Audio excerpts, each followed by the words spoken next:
Here, in the northernmost reaches of Alaska, lies a 414-mile-long stretch of road called the Dalton Highway, though the highway part of its title may be a bit misleading. During the short summer months, this route linking Fairbanks to the oil fields of Prudhoe Bay is actually made up of mostly dirt, mud, and gravel, with the worst parts being a few paved sections that lull unsuspecting drivers into a state of comfort while hiding its legendary potholes, which have been known to incapacitate vehicles of those unlucky enough to explore their depths.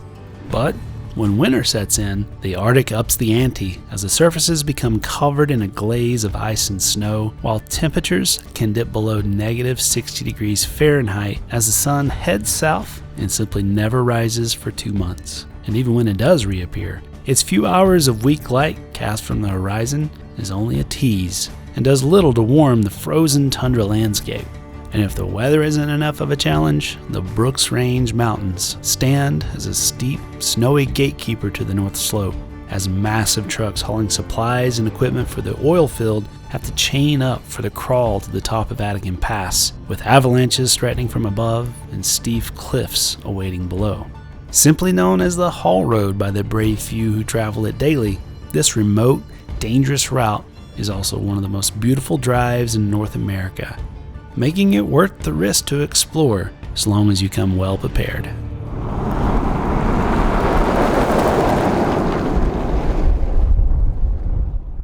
Welcome to the Lifestyle Overland Adventure. In this story, I'm doing something a little bit different and maybe just a little bit crazy, flying north to Alaska in the dead of winter. Believe it or not, this whole thing started just a few days ago when a friend texted me and asked if I wanted to join him in driving one of the most infamous roads in the world while it's covered in ice. The only catch? I needed to be there in less than a week. And so, like any sensible person, I dropped what I was doing, bought a plane ticket, and jumped on an Alaskan flight for Anchorage, which would be the real starting point for our northbound travels. You ready to head north? Oh yeah, buddy, let's do it.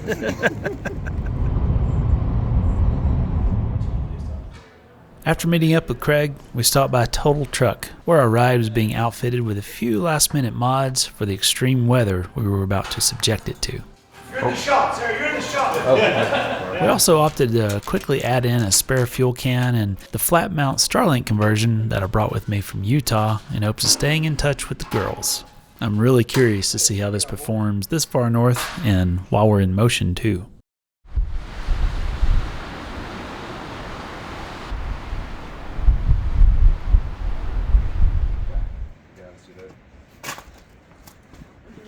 What's behind you back there?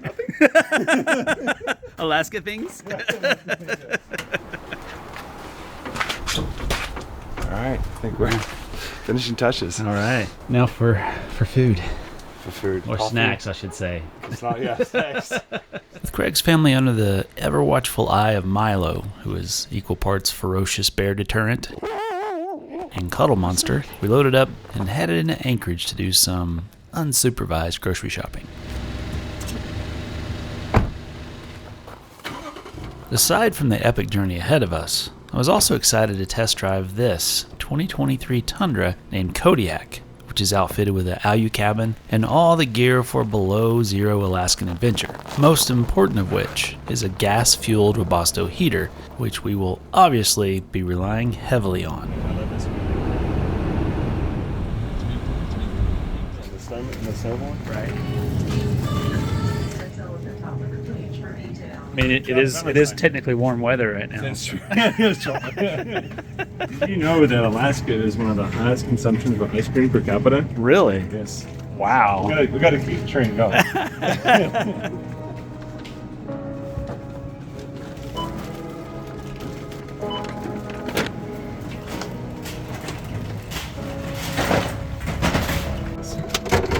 You got anything else you want to put in the fridge? Maybe a couple of these.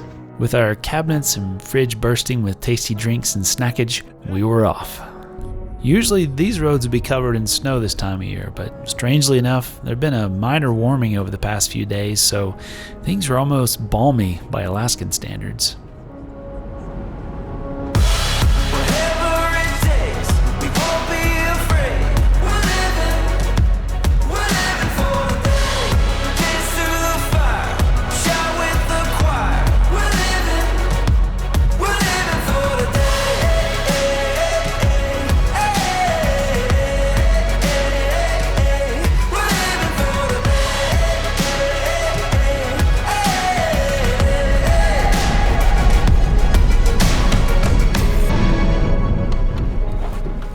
At our first fuel stop, we topped off the spare tank just as a little bit of insurance. While gas stations are staggered almost perfectly along our route, you never know when there might be a wreck or construction that halts traffic for hours at a time. If we needed to turn around before one of those fuel stops, it could mean a shortage of fuel. So in this weather, we're taking extra precautions. So how'd you pull your shoulder out, Kevin? Yeah.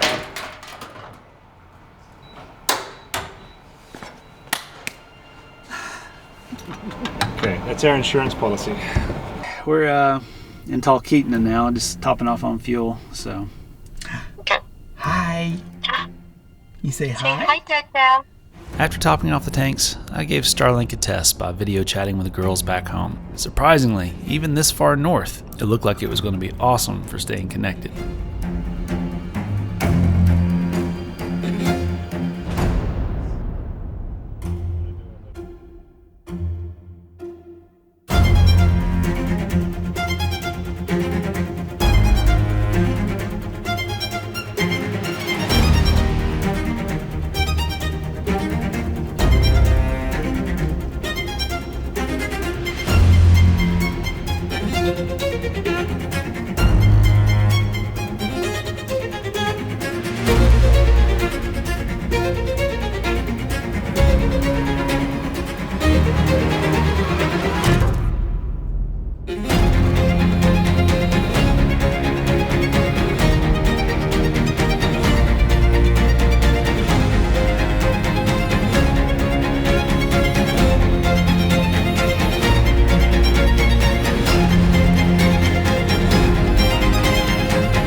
Today we were pushing hard to make the 360 miles to Fairbanks, which means Craig was using the skinny pedal a lot more than I was comfortable with, especially the sections of icy roads and ever-growing frost heaves that tested the suspension's range of travel more than once. But this route is his jam, and the studded tires seem to grip like race slicks at Daytona. I guess I'm just used to the touch-and-go traction that mud terrains offer in Utah snow. So I did my best not to clench the seat too tight. As we approached Fairbanks, the wind began to throw 50 to 60 mile per hour gusts at us, which was starting to put a damper on the camping prospects for the night. So we decided to have dinner at a local watering hole called the Turtle Club to see if the winds would die down before we began our hunt for camp. Number 2. She thirsty. You thirsty? What's the price at? $4.15. That's not too bad. That's not bad. No, I'll take that. Not for Alaska prices. No. Just wait till we get to Deadhorse, though. Wait till Prudhoe Bay. Yeah. $7. What do you think? $7? I'm gonna call right now. I'm gonna call $7.24. Okay. Yeah. I think that'll be about. I think $7.40. Just Okay. We'll break the difference. All right, yeah. Under over. It's at $1. Yes. After a delicious meal of Alaskan prime rib, thanks to my travel companion, we rolled out into the darkness to search for our night's lodging. It's me. Hi. I'm the problem. It's me. Don't play this for Caroline. Dad. Yeah. Oh no. Copyright strike. Yeah, exactly. Yeah. Oh, they clearly know it's not Swift. No, exactly. Thankfully, the wind had completely exhausted itself, so we were driving into a perfect calm. That's my word. Register here for campsite. Even though I had many campsites marked from past travels in this area, most were snowed in or blocked by snowplow berms. But thanks to the state of Alaska, we found just what we were looking for: a plowed campground. Apparently, there are enough crazy people in the world to warrant clearing this camping area just north of Fairbanks. It's crazy to think that just a few days before, it was negative 50 degrees Fahrenheit here. But tonight, it's a balmy positive 12 degrees, which means that by Alaskan standards, it's the perfect weather for an evening outdoors. So with stiffening fingers and runny noses, we quickly attached the wall kit to the awning and made us a cozy spot to sit and catch up. There she goes. That's the old fire. That's a little excessive. You smell some hair now burning? With a fire pit like this, it wasn't long before we were relatively comfortable, although slightly singed. I was warm instantly. Yeah, look, I mean, it's... This is pretty good. Yeah. Here we are. Here we are. For Fairbanks. I tell you what, we keep getting this good at camping in the wintertime, nothing's going to stop us. Nah. And we're heating this too. Yeah. I think it's whiskey time, don't you think? I think so.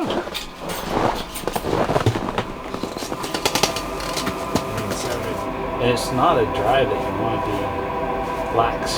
No. And if we get to Coldfoot, that's a good location.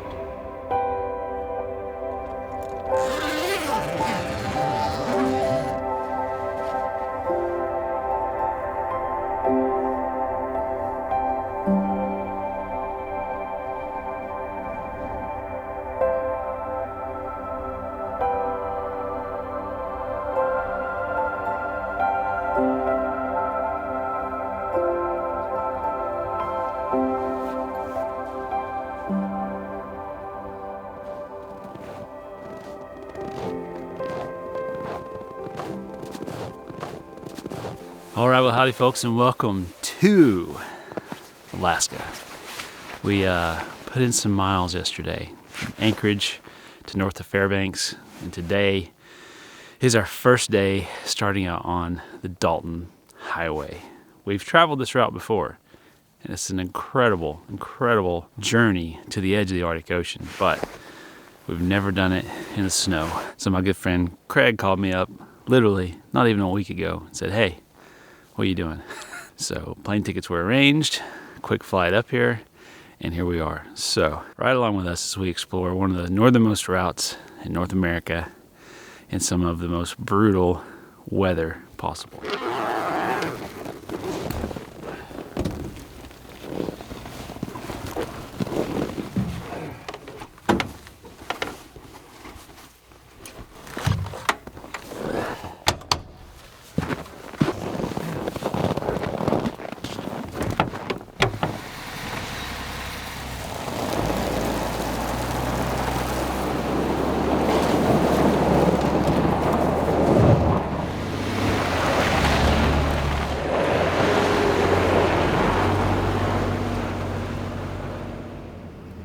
Now, I know we usually cook our own delicious meals in these videos, but for this trip, we're moving quick, and extreme cold doesn't make cooking or cleanup a very fun chore. So, we ran back down the road a few miles to the infamous Hilltop truck stop for some coffee and calories to keep us toasty. With our gravy tanks full to the brim, we began our first leg of the Dalton, though we were questioning our breakfast choice as the road presented us with 2 to 3 foot swells from the frost heaves. Fingers crossed, the road would be the only thing heaving this morning.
The further north we traveled, the colder it got, and soon even the trees were entombed in their winter shroud of ice and snow, each one their own work of art, shaped and fashioned by sub-zero winds, which made for a stunning backdrop to our icy drive.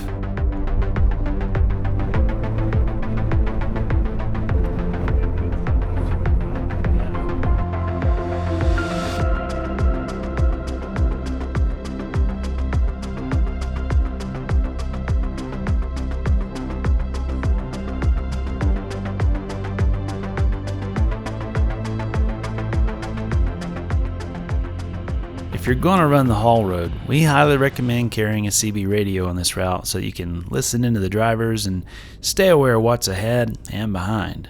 And remember, these big guys should always have the right of way, and you have to be patient whenever you're stuck behind an oversized load.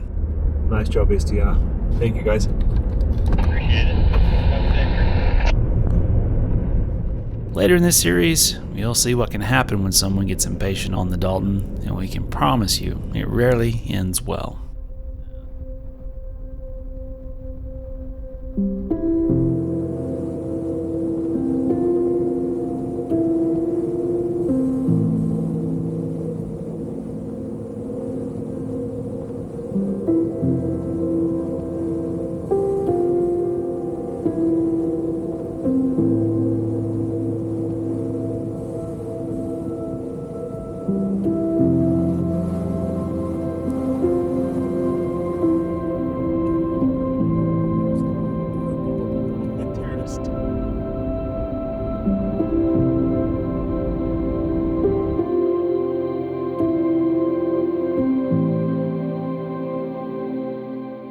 Up ahead, the mighty Yukon lay dormant under its frozen surface. This river has been an artery to the interior of Alaska and western Canada for millennia, and it boggles the mind to think of how many people have traveled its length in the search of food, furs, gold, and a place to call home in this formidable wilderness. Even today, the small dots on its surface below are native Alaskans moving supplies to their cabins by dog sled and snow machine, where they await its thaw in the spring.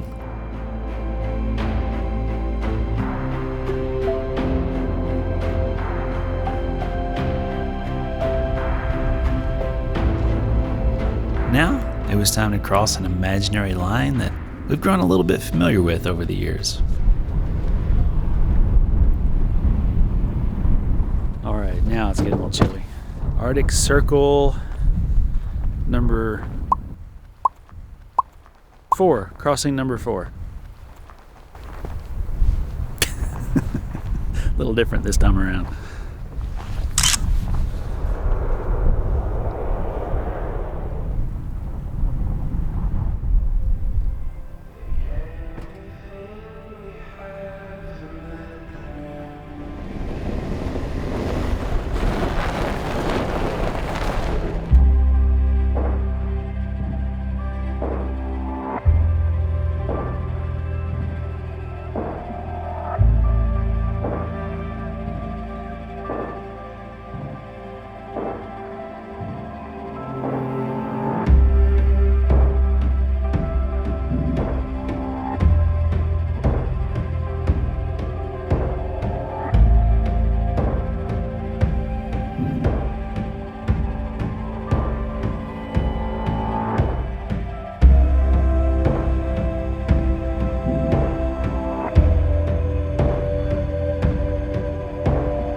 the sun setting not too long after it had risen, I switched seats with Craig and got my first taste of driving the new twin-turbo V6 Tundra. I can't think of many test drives that have happened north of the Arctic Circle, so I was excited for the experience. Immediately, all I could think about was how incredible the studded snow tires were on the ice road. In some ways, it felt like we were driving on pavement, though laying into the skinny pedal too quickly would beckon the rear end to leave the chat. So, I kept the urge to goose it under control, since we still had a long way to go, and just enjoyed the ride.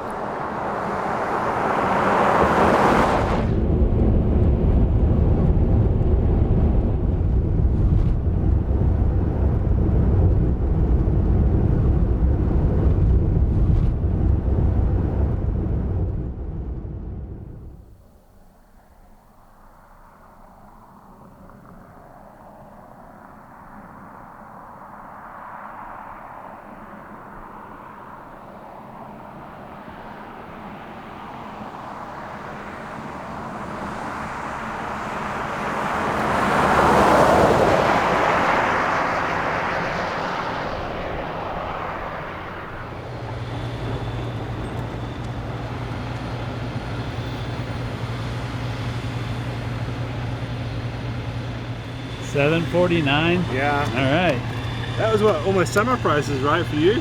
It was, yeah.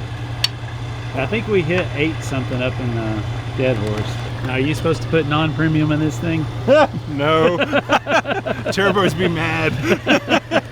Just mix some diesel in there. Yeah, it would be fine. Yeah. It would be good. Grease it up.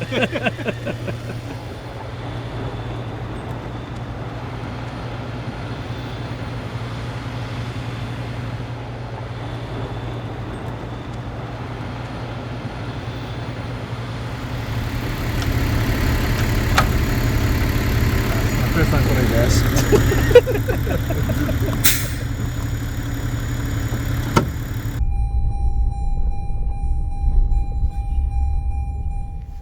After a frigid 611 miles in 2 days, we were ready for a little break. So we whipped into the historic Coldfoot camp to top off the fuel tank and grab an easy bite to eat in the truck stop restaurant while we warmed up and stretched out.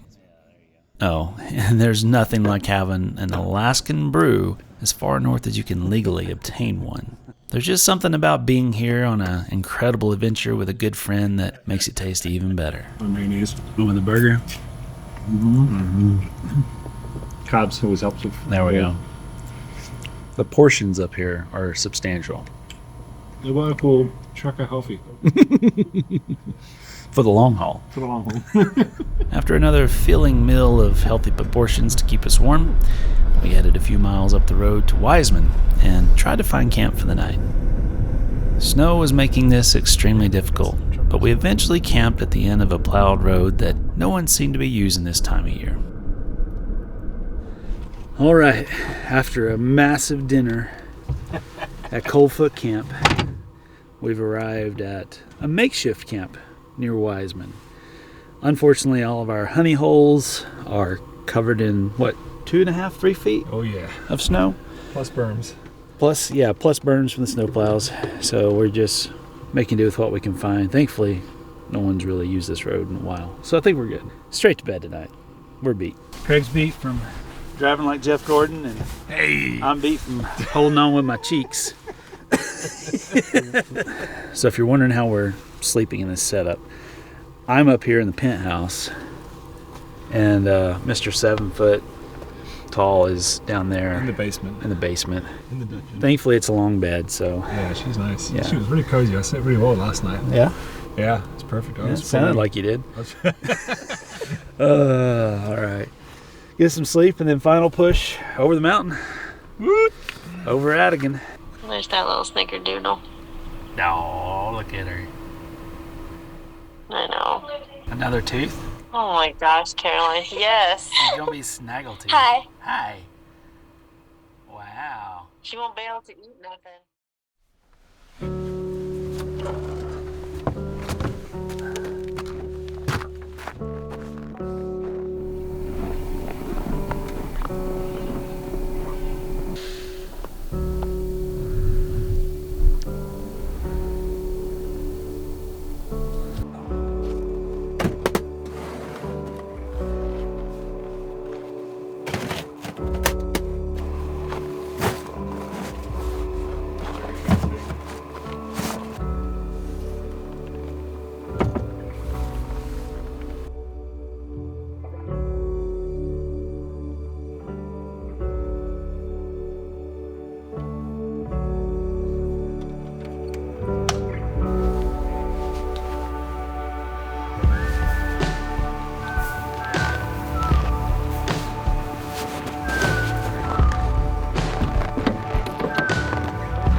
with the frigid temperatures, we've been taking advantage of the very limited civilization opportunities along our route. So before continuing north, we backtrack a few miles south to Coldfoot Camp for yet another delicious, high-calorie breakfast of biscuits and sausage gravy to keep us fueled for this final push.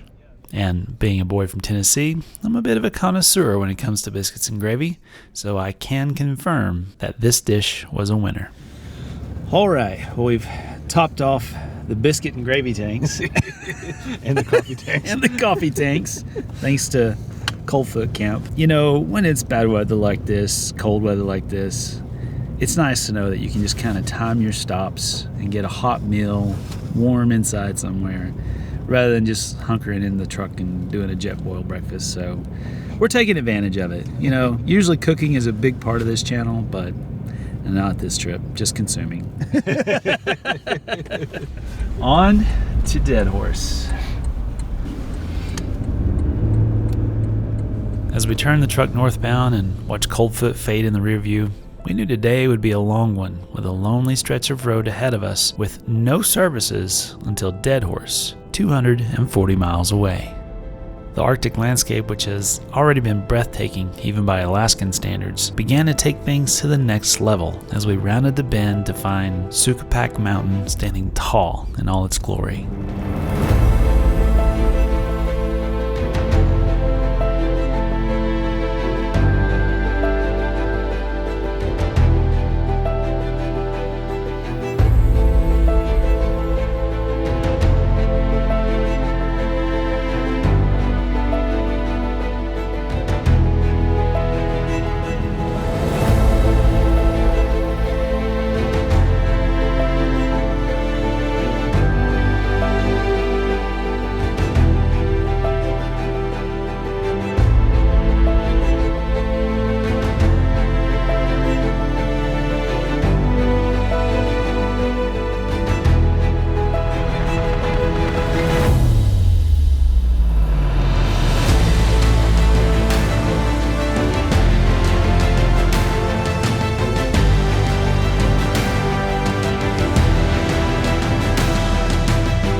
As we drove, we saw something out of the corner of our eye, and what at first looked like clumps of snow in the alder trees were actually Alaskan chickens, or more officially known as the willow ptarmigan. What these resilient animals lack in brains, they make up for in beauty, since their plumage changes with the seasons to help camouflage them from predators, and their feathered feet not only keep them warm, but act as a snowshoe in the powdery landscape. Legend has it that miners in the 1800s couldn't spell ptarmigan, so the town of Chicken, Alaska was so named due to the prevalent numbers of these little birds in the area. When you take a few minutes to watch and listen to them, you can see exactly how they got their names. Oh yeah. What you in here? What? The Alaskan chicken.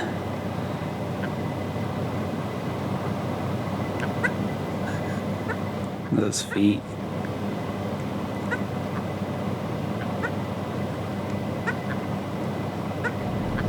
It's unlimited, but they throttle you.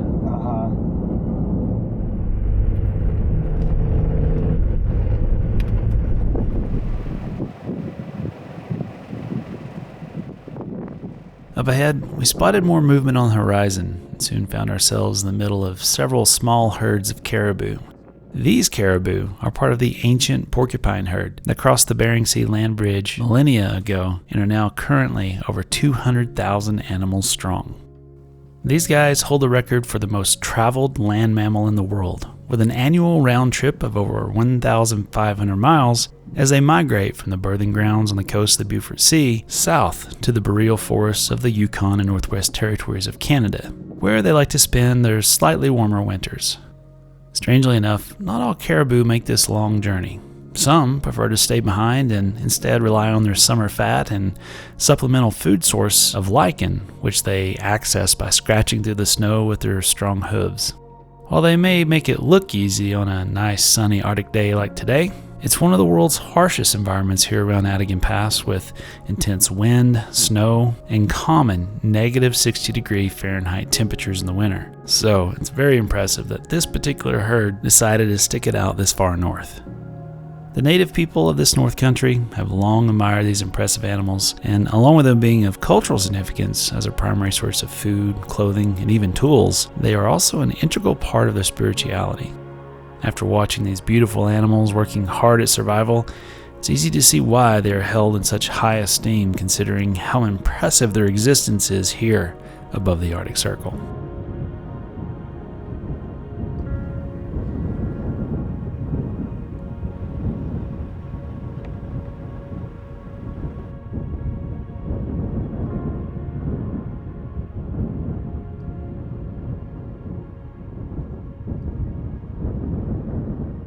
That is so cool. So we thought it was just the one herd, Nope. but there are, like 3 herds up there? Yeah, 1, 2, 3, and there's another little small group over here. And look at the way they tracked up the snow. Wow. Oh, there's more way up there too.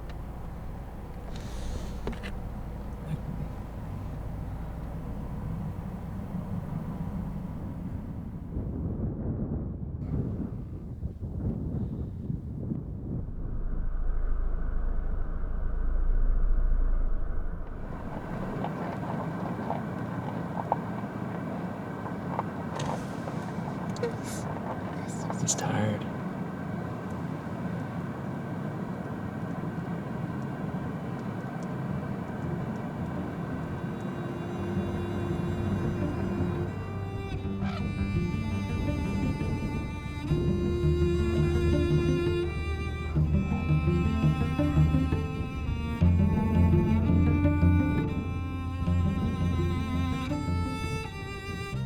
After spending some peaceful moments in the sunshine with this caribou herd, it was time to make our climb up and over the infamous 4,739 foot tall Atigun Pass.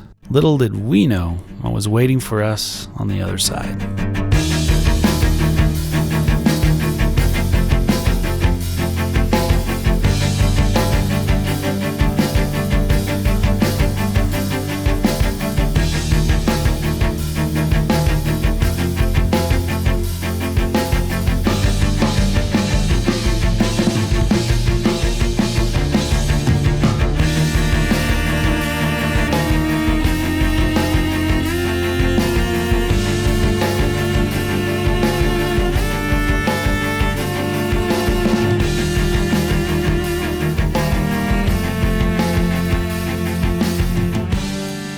Just as we crested the pass itself, I caught sight of a stationary semi in the drone's viewfinder, and that's never a good sign on this steep, dangerous road. We could hear some confusing chatter on the CB, but what we eventually found was that this truck passing us here had been impatient and tried to overtake the tanker while climbing this pass. The experienced driver knew how dangerous it would be for the trucks descending the pass, and so attempted to give him as much space as possible. But the soft shoulder gave way and buried him in the drift. You okay? He ran me off the road. Did he really? Yeah, that orange truck. Just now, huh? Yeah, he passed me right here. I didn't have a choice but to try to get over as far as I could. Jeez. Do you want us to try and pull you out? I might be able to do that a chain. I've got a couple of things. I got a winch in the front, and I've also got a bubble rope that can just try and pull you. A bubble rope, I got a hitch on the back. Yeah. I almost started to get it to move. Okay.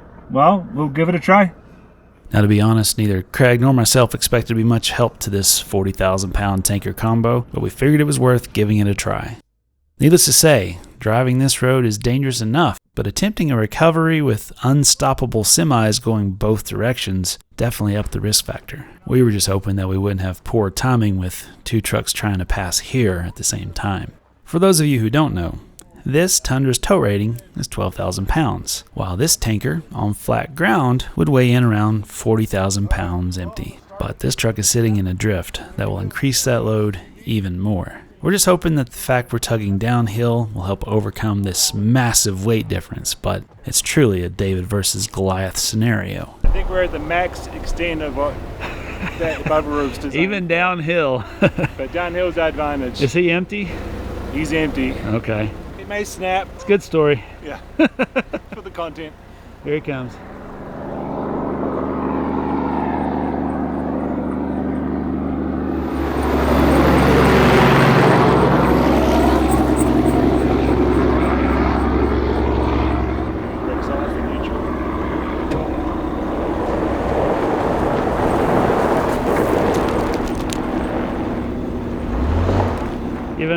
Give another good hit. Did he move at all? I don't think so. Okay, hold there. Stop. I hit it good. I moved it a little bit. Tell him to hold up a second. Got another one coming. I'm gonna move the rope and let you come back further. Okay. Come on back. Okay, right there.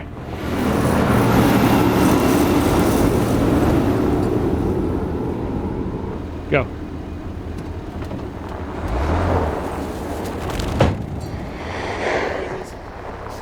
Yeah, I don't think it's gonna happen. Moved about 3 inches, you see it. Okay.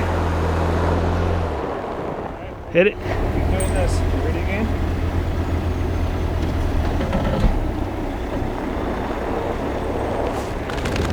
Yeah.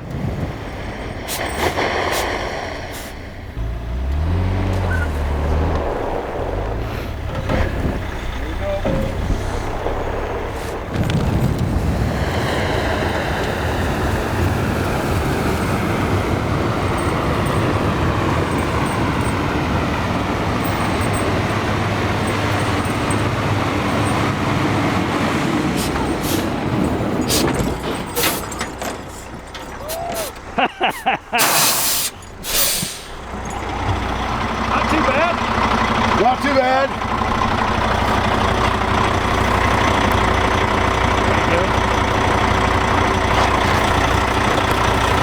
That's awesome. I can't believe you guys. That's crazy, man. That is wild. Yeah. So is that short truck? He stopped right at the top of the hill. That orange truck ran me right off the road, dude. I mean, I told him, I said, hey, you're going to have to wait. There's somebody coming down. Yeah. And he pulled out in front of me anyway. Jeez. I don't know if I can get moving or not. I might have to put on another set of chains. All right, we'll go get him, do what we can. Well, let me see if I can get it to move. All right. We'll try and do it again. That's awesome. That was awesome, bud. That's. I don't know if I can move or not. I might have to put on another set of chains, but at least I can do that. You want us to wait for you? Yeah, just wait for a second. Yeah. Maybe we might. Yeah, we'll do it. Okay. That's awesome. Love it. Love it. That was crazy. I only made one bad noise. Man. Yeah, you're going to have to double check your bolts on the bumper now. Yeah, for sure. Oh.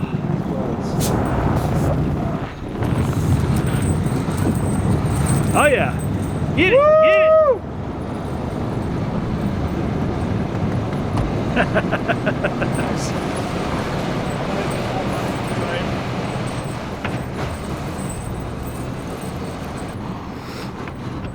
Oh, don't spin out. Tried shifting. There it goes.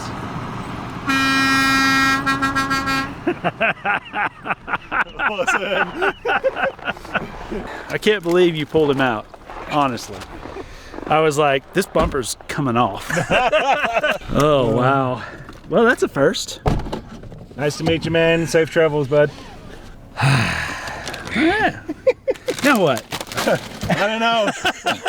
What else can we do from here on out? Polar bear. We're not even. Yeah, there we go. I guess we better get off the road so we don't cause another one. Yeah, exactly. Guy comes around and dumps it again. I'll have to rinse and It's repeat. okay. We've done this.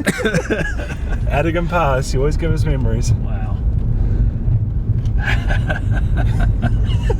It doesn't get any better. No. Like it just doesn't. That's the best recovery ever. And it just worked. That was perfect.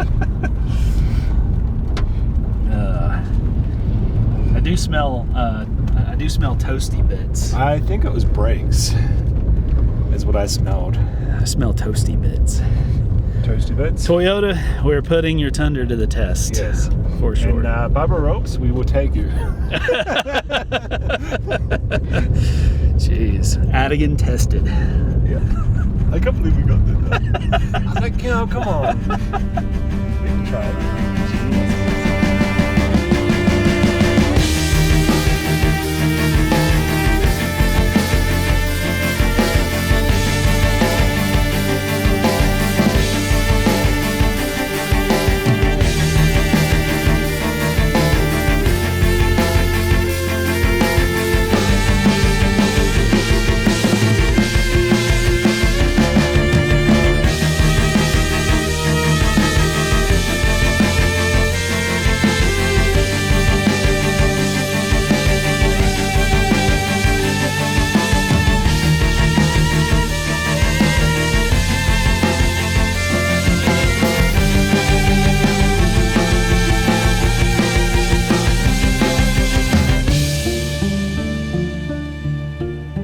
With our good deed done for the day and another 170 miles of icy road to go, we put the hammer down yet again and made our way onto the northern slope and began our gentle descent all the way to the Arctic Ocean.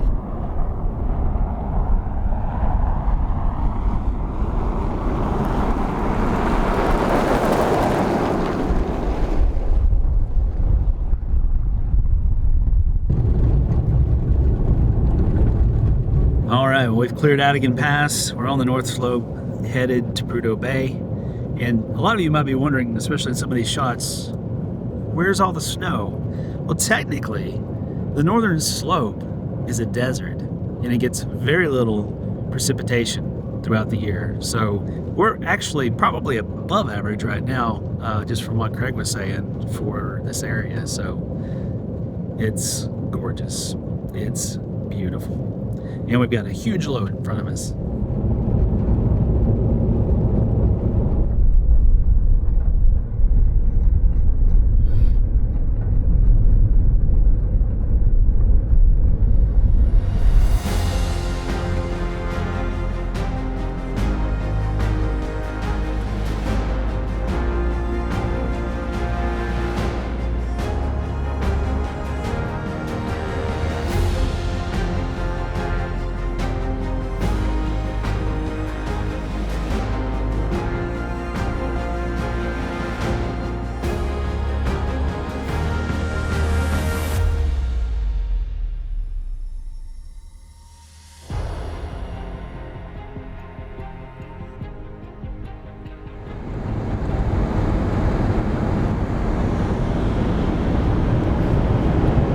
Home. Almost there.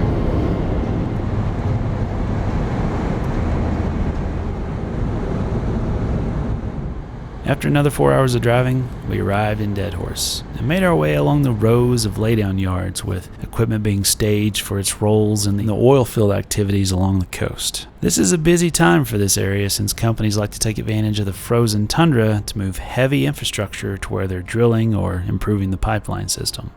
Craig's day job plays a role in this too, with the pre-built modules that can be deployed to remote locations, some of them stacking up to 3 stories high and creating a hub of warmth and shelter for the thousands of workers who work here, extracting over 280,000 barrels of oil a day and ensuring it's pumped 800 miles south to Valdez, where tanker ships await for distribution.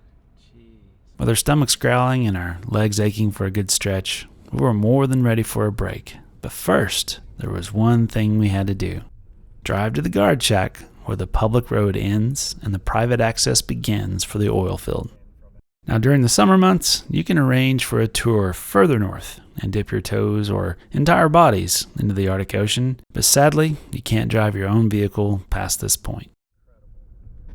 While completing the drive up the Dalton is somewhat unceremonious with the bustle of industry going about its business, it's still a spectacular experience so long as you don't think of Deadhorse as some celebratory destination. It's more of a halfway point in the Arctic experience. Unceremoniously complete. It is, man. Cheers, buddy. Cheers. All right, folks. Well, that is as far north as you can legally drive in the United States. Good job, man. Thanks, buddy. Teamwork makes the dream work. Now, hunt some dinner and then hunt camp in our balmy 7 degrees outside. And it's going to drop more than that here in just a bit. Dining options are few and far between here, but the general public can waltz right into the Aurora Hotel and buy a meal pass, which allows you to belly up to the all-you-can-eat buffet. Tonight, the short ribs were actually pretty darn fantastic to a couple of famished guys. Finest dining, the furthest north you can go. Best quality. No stop in Deadhorse is complete without popping into the Prudhoe Bay General Store and slapping your sticker on the entryway. Ours is still going strong from our 2022 trip. We also join hundreds of others by leaving our mark on the growing sticker wall just outside. So be sure and keep an eye out for the Lifestyle Overland Topo Bear if you're in the area. Still there. You put that there, right? Caroline did. Oh, that's awesome. Yeah. And I think our original sticker from 2018 is buried somewhere under this drift as well. After picking up a couple gifts for the girls back home and some Raven's Brew coffee-infused chocolate for Sarah, it was time to top off the tank once again before our trek southbound. Look at this. It's cheaper here than it is at Coldfoot. Wow, $6.79. Man, afford the good stuff here. All right.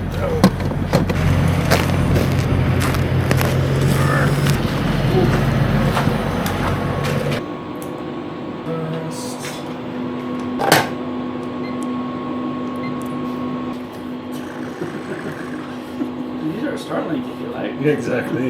Yay! Look at you! Credit's good. Good girl.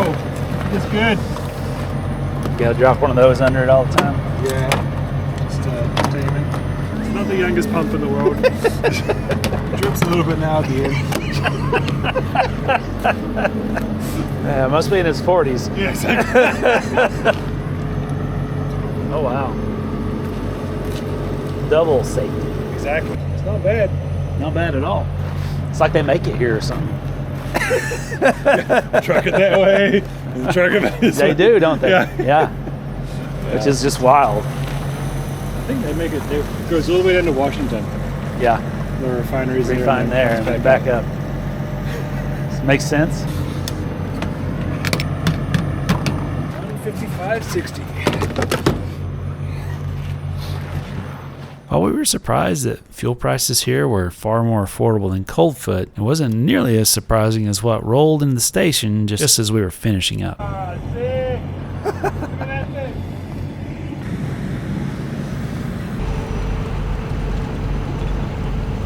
You can't tell me that that isn't some boss's son who told his dad, hey, I'll go to the North Slope, but this is what I need. That's pretty cool. Wow. Would never expect to see that up here.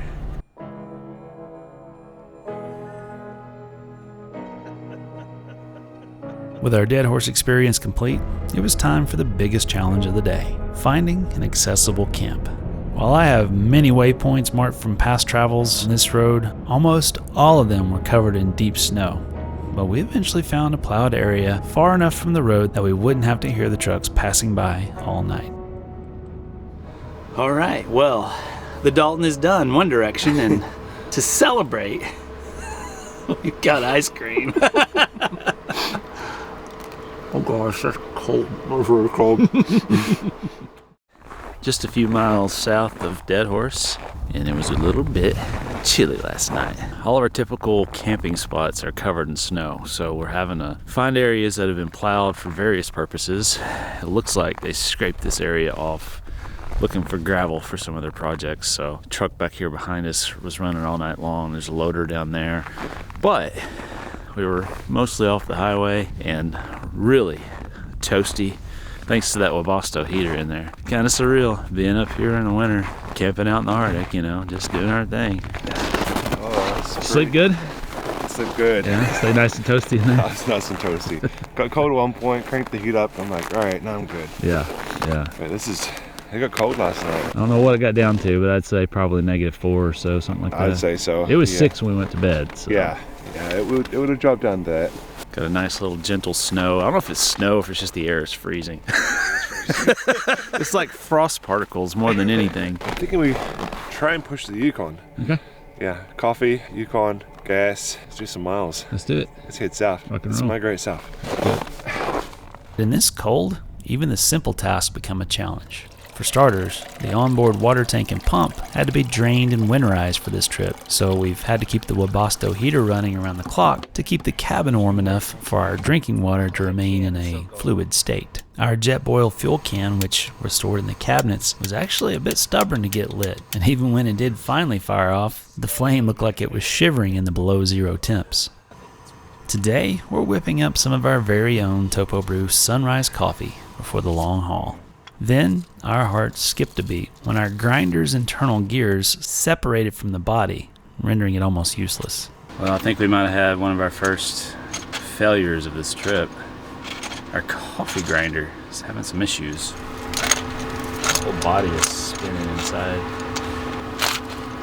Whatever it takes, man. Whatever it takes. We need it for the coffee, man. We'll get the hammer out, just put it in a Ziploc and beat it to crap. That'll work. We'll beat it to submission with that word, so we need to. This was apparently due to how contracted its parts had gotten from the extreme cold. Thankfully, through sheer determination driven by our caffeine addiction, we overcame the challenge and soon had some liquid sunrise steeping in the French press while we packed down camp.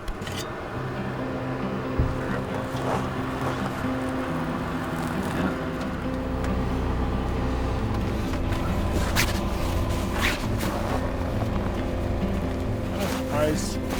How well the canvas is holding up. Fingers. Master with a mitten, huh? That's what she said. Only in Alaska, though. Come on!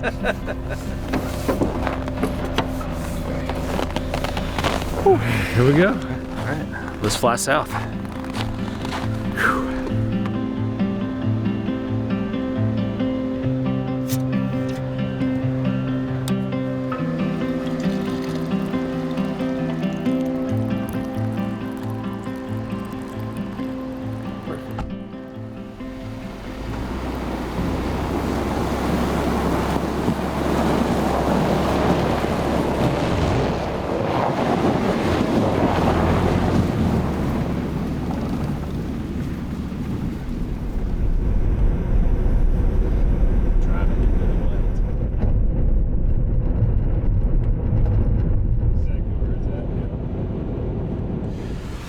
Got a 24-foot wide unit coming up the road, so we're trying to get off. There's just not much to do without sinking us over here. I'm thinking we're going to have to get further over. Do you want to I'll scout it some. scout it for me? I think that's the edge. Yeah, I don't think you can do much more. So we're still waiting for the big rig to make its way up here. We were just talking the logistics of bringing something 24 feet wide up this road in this weather is just, It's a lot of miles. it's a lot of headache, a lot of frustration, because luckily, you know, we're just a full-size vehicle, but if a semi had come through here, it would be a little different story. Let's see if we clear.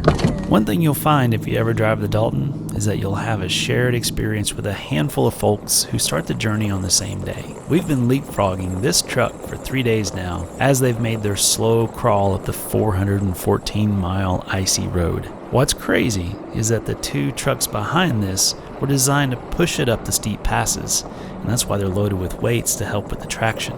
It's truly a logistical work of art to watch these teams move pre-built skids up to the north slope.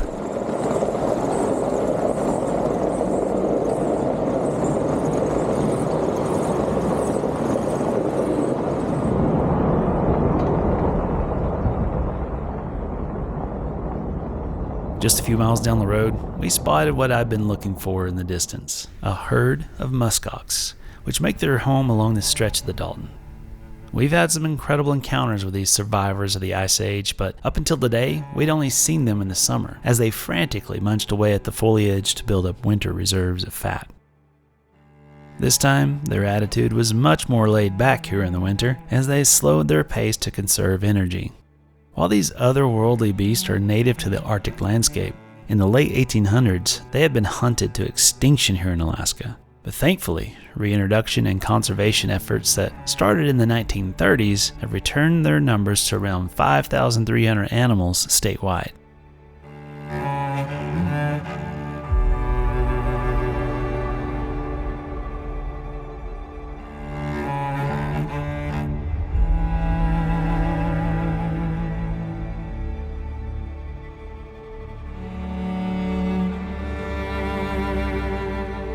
Now, I probably wouldn't recommend wading 100 yards through hip-deep snow to get a closer look at these guys, but seeing them in this gentle snowfall through my telephoto lens was absolutely worth the effort and will forever be one of my favorite Alaskan experiences. Thankfully, either they never knew I was there and I slipped away unnoticed, or more likely, these hippie buffaloes, as I like to call them, simply weren't concerned with my presence. That snow got waist deep out there. That was awesome though. Saw that herd last night and just had to stop and get a little closer shot. Oh, and by the way, Craig captured my best hippie buffalo impression as we continued our drive south and said I absolutely had to share it with you here. Yeah, man. Well, that's just like your opinion, man. Oh no. Oh no. Oh jeez. Up ahead, yet another reminder about the unexpected dangers of travel along the haul road. This time, there were plenty of hands to help, so we pushed on. But little did we know that our service to the truck drivers of the Dalton was far from over.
Alright, so a big tip for those of you coming up here to run the Dalton. A CB radio, yes, it's old tech, but that's what the truck drivers use up here. So get on channel 19 and you'll be able to listen and communicate with some of these escort trucks and things like that. Give you a good idea of what's coming and what's behind you. Last thing you want to do is stop on a blind hill on the Dalton and force one of those guys to have to take evasive maneuvers, as you saw earlier in the episode. So yeah, old tech, but bring you a CB radio just so you can kind of check in with everybody and make sure you're not fixing to get into a mess.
As we began our climb up Atigun Pass, we again spotted a stationary semi and wondered if the recently formed Alaska Overlander Tundra towing service would be called into action.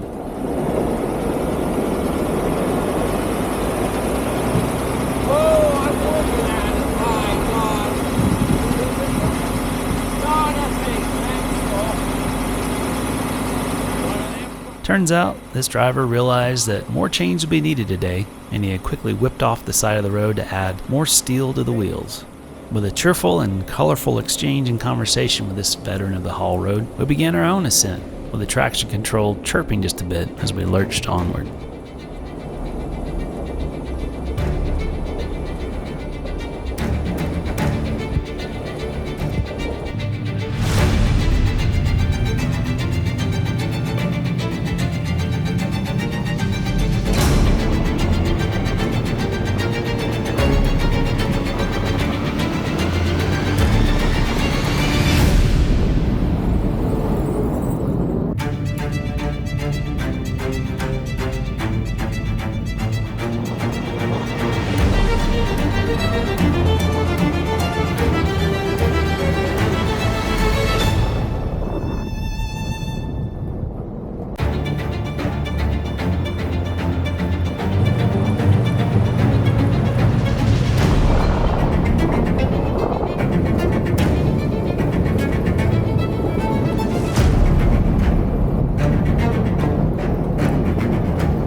We were stopped up here at the top of this pass, and they said they lost a truck down here, but they couldn't stop, so they've asked us to go assess the situation, let them know how bad it is.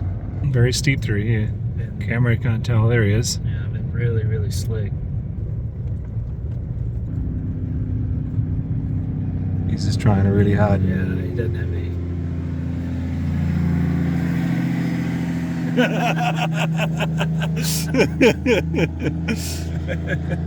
Maybe we should just turn around and make sure he's okay. Yeah. If he needs a bit of oomph, we can give him an oomph. She's slick, isn't she? Yeah. This is as slick as we've seen it. I don't know if I caught on the camera, but when we went by him, his face was... Oh yeah, he was white knuckle, wasn't he? He is on low and just easy on the throttle just to make sure they don't spin. Yeah, his tires are spinning about 2 turns for every one that he's moving. Almost there. I think I can. Yeah, I think I can. Don't touch that clutch. No. 2 miles an hour. I think he needed a couple more sets of chains today. Everybody's finding out that this little heat wave... With our very slow, lost sheep located, we followed him back up the slick climb, watching his wheel spin 2 to 3 times for every yard that he covered. You guys good? No worries. You too, bud. Once we were sure he had rejoined his convoy to install more chains before the even longer and steeper climb ahead, we again continued on our way, soaking up the sunshine and enjoying the drama as it came our way.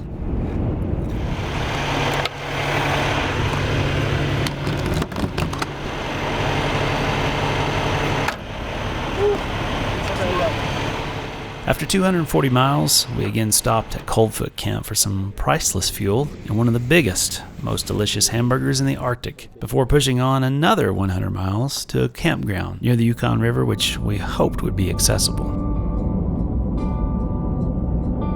Thankfully, the snowplows had read our mind and cleared a few areas in this campground, so we stiffly climbed out of the cab after our long day in the saddle and began setting up camp.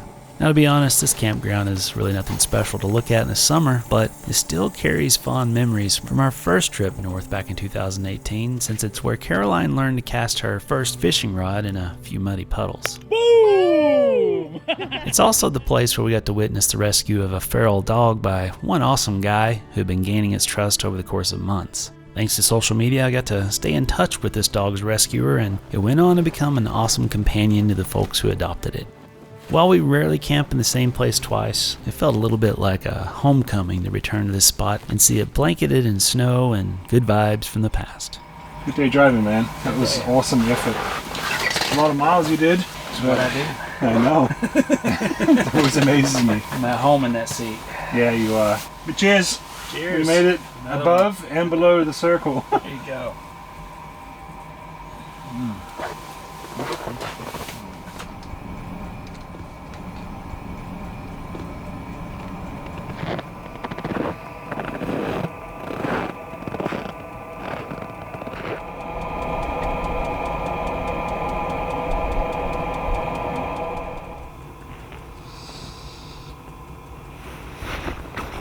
All right, well, good morning, folks. Welcome to another balmy day in northern Alaska. Negative 15 last night. That was the coldest we got. Still far from what they were seeing a week or so ago, but negative 15's enough. I'm impressed. I'm very impressed. All right, well, let's get on the trail and see what else we can find. All right. Negative 15 start. Is that what it is? I don't know.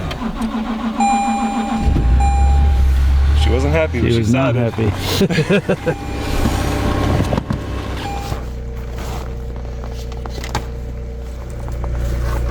Everything's fighting just a little bit today. Yeah. Still, not bad. Here it is in negative 12 degrees and they keep us warm. And closed. Now we gotta try and fight this awning. Forgot about that. that part of the design process. Yeah. I thought about that last night. Yeah. Alright. How are your fingers? Frozen. The next morning was the coldest yet, with temps around negative 15 Fahrenheit, which made packing down camp a finger-numbing exercise, especially when there's zippers involved. Go, Greg. Come. Don't hit the cover too hard. It'll shatter. There we go. The best part about this cold weather is ice beards. I've always wanted one of these.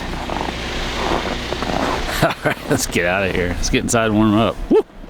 Thankfully, we were just a stone's throw away from warmth and hot coffee. So we whipped into the Yukon River Camp for some steaming brew, clean bathrooms, and great conversation with the caretaker. Alright, thanks Yukon River Camp.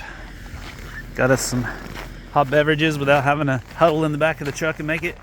Just as we were about to put the hammer down for the last leg of the Dalton, a truck driver who must have heard of our legendary status on the haul road flagged us down and asked us if we would help him out of a bind. He had been sent here with a load of septic tanks that would be picked up in the spring and barged up the Yukon River to a remote village. He was told he could easily push these off his rig and into the snowbank, but after a couple of hours, he, along with his wife and kids who had come up with him, were only able to get a few of the units off after hours of struggle.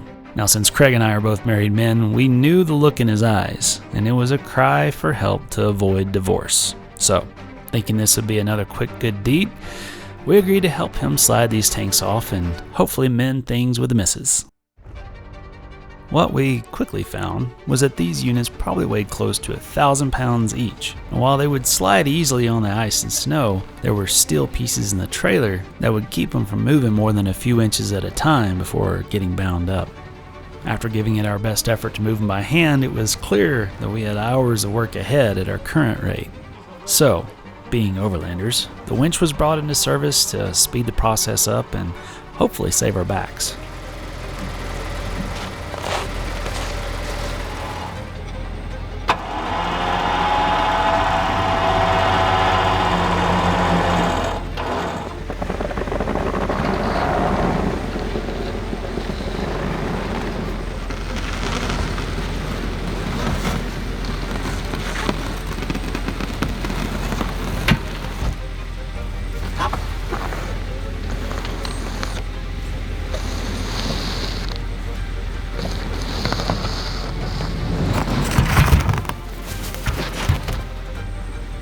The first two tanks came off without much trouble.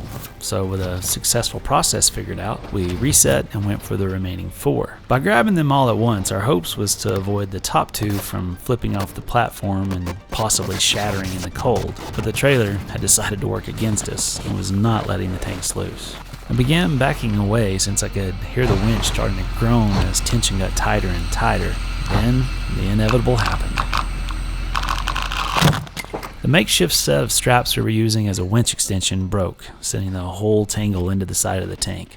At this point, we were really wishing for some better gear, but there was no turning back and leaving this guy stranded with his family.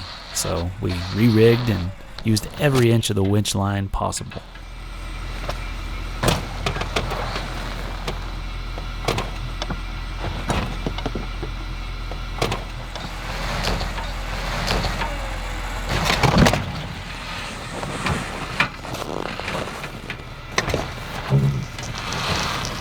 After fighting the tanks over the bed of the trailer, we finally had them unloaded, although 1 or 2 might have suffered some cosmetic damage in the process. By this point, we shared the driver's frustration with whoever sent him and his family here with the expectation they could simply slide these off.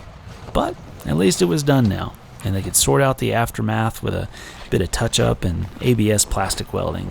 Now, these units will wait here for the river to break up and for the barges to begin running to the villages dotting its banks for miles in both directions. As for us, it was time for one more push south. Yeah. All right, we've done another good deed for the day. Wow.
After one last greasy meal from the haul road for good measure.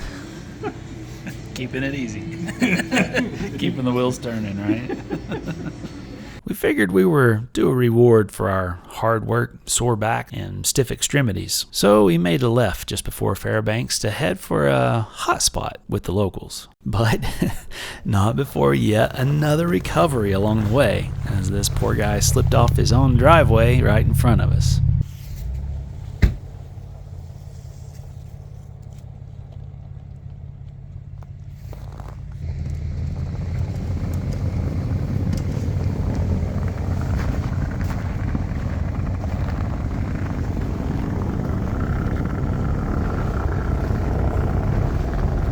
Hold up a second. All right, so once you get in... I swear, our timing has been nothing short of perfect on this adventure, but at least this was an easy one, and we were finally ready to kick back and soak in one of Alaska's most famous winter attractions, the Chena Hot Spring Resort. Want to move your babe outside? Yeah. Sounds good.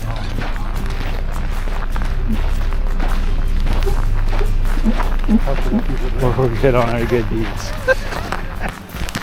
Oh, the fire's there, dude. There we go.